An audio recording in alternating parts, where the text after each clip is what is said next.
Bleacher Report, they put out a piece, Greg Schwartz from Bleacher Report, and he linked the Lakers with Mitchell Robinson from the Knicks.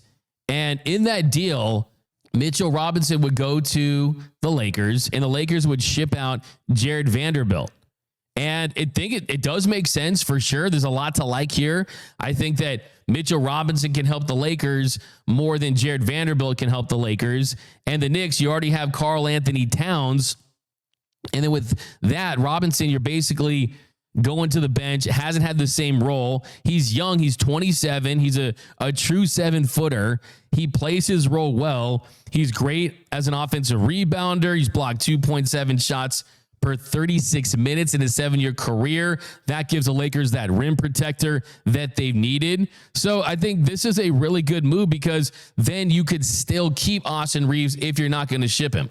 I am of the belief if the Lakers don't trade Austin Reeves this offseason and run it back with the same core, then the next couple years about the Lakers are just about LeBron's farewell tour and watching Luka Doncic go for the occasional 40-piece, but they won't be legitimate title contenders. That's just my personal belief. I'm pretty sure you can clip this and run this in a couple years, and I'll be right if that's the case.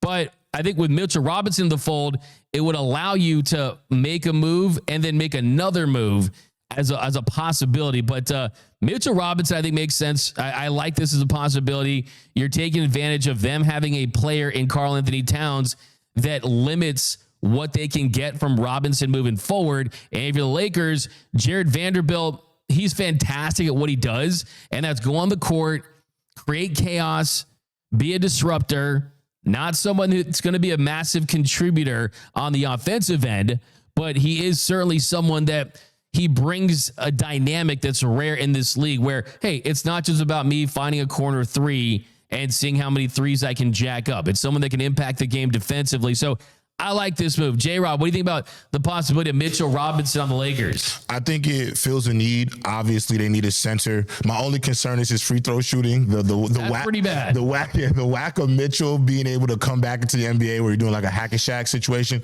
That's something that I would watch because they are exploiting that in this series against Boston.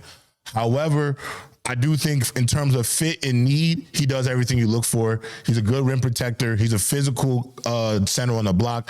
And so I think he could come in and actually thrive alongside Luka and LeBron. Just needs to work on the free throw shooting. Certainly. And look, you look at his numbers. I mean, the guy averaging 5 points per game and almost 6 rebounds and say, oh, wow, he's going to save the Lakers.